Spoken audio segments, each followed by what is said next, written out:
Hello everyone and welcome to His Author's Voice. I am the author, Jack Sanger. I'd like to start today's podcast with one of the late Barry Cryer's best jokes. Knock, knock. Who's there? Grandpa. Oh my God. Stop the funeral. So, what's central to this joke's grim humour is the fact that no one realised that Grandpa was still alive. The stuff of nightmares. Well, this is one of a series of podcasts that emphasise that at 80 plus, a person should be unmistakably alive and kicking and writing. I've called it, as a follow-up to the very first one in this series, 80 is the new 50, a longevity pill, second dose. So today, let's focus upon the place of bucket lists in the world of the octogenarian. They are a romantic and somewhat extreme activity suggested by the gurus of self-help. I'm not going to knock bucket lists per se. Some people delight in the incentive to do something wild and dangerous in the time remaining in their lives, whether as a consequence of some heart-stopping medical prognosis or because they've entered what I like to call the zone. When you get to 80, you are firmly in the zone. All around you, the forest of the living is being decimated by the grim logger with his chain scythe. You know that he doesn't hold you in any higher regard than anyone else. Being in the zone means living close to the hissing arc of the razor edge of his weapon. If you remember, I pointed out that extensive research underlines the 5 pillars supporting healthy old age: diet, exercise, sociability, cognitive challenge, and purpose. I suggested that writing can take care of the last 2. My fear is that the usual bucket lists promote a view of life that is detrimental to what we should actually be engaged in our later years, to make them vibrant and rich. Generally, they tend to include visits to exotic sites like the Taj Mahal and the Terracotta Warriors, or undertake extreme acts of neo-bravery like parachuting, bungee jumping, deep-sea diving.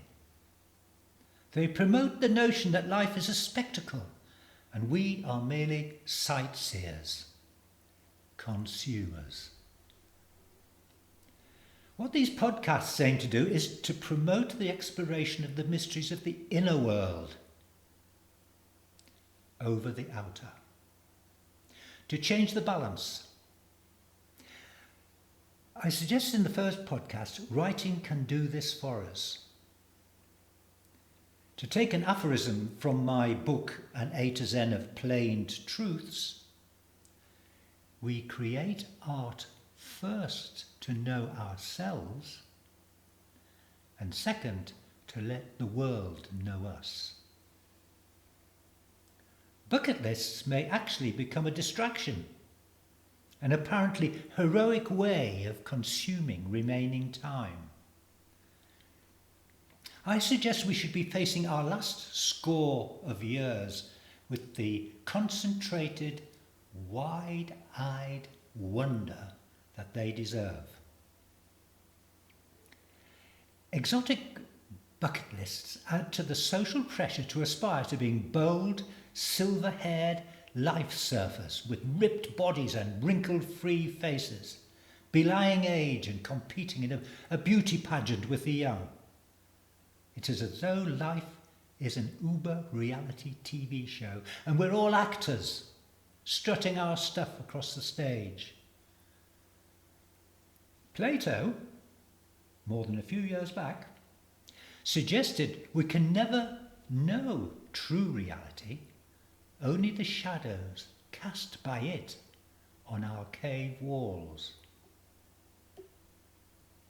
Of course, this extreme ideal of the octogenarian is a nonsense and can even lead to dispirited low self-esteem as we stare glumly at the state of our unwilling bodies, noting the gap between what they are capable of and those godlike athletes beloved by the media.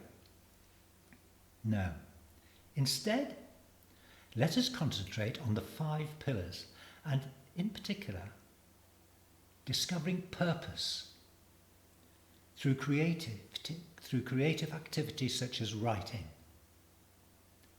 Let's work on deepening our self-knowledge, seeking the reward of pulling together life's lessons, winkling out self-truths we have too long repressed, and then passing on our hard-won wisdom to the following generations.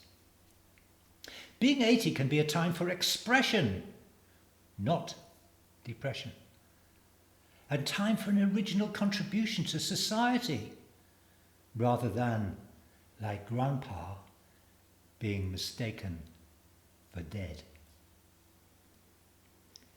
When we were younger, we hardly had the time to contemplate the big questions.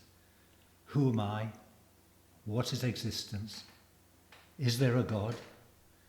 Now we actually have the time to corner these slippery challenges and find personal answers.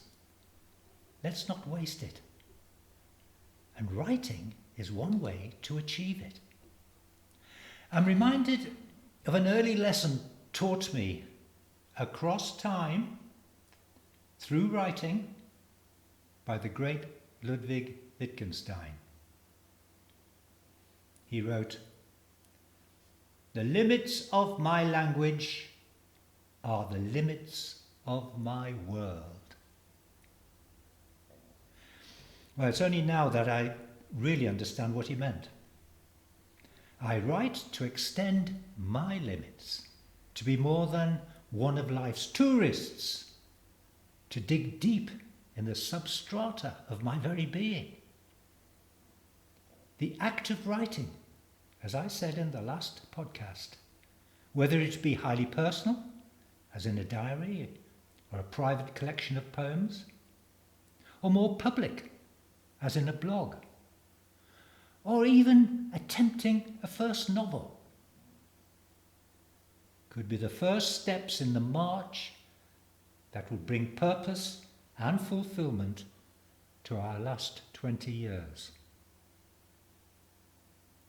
A bucket list of writing targets can then become a late life revelation, a mirror, a feedback loop between ourselves and our mysterious inner beings.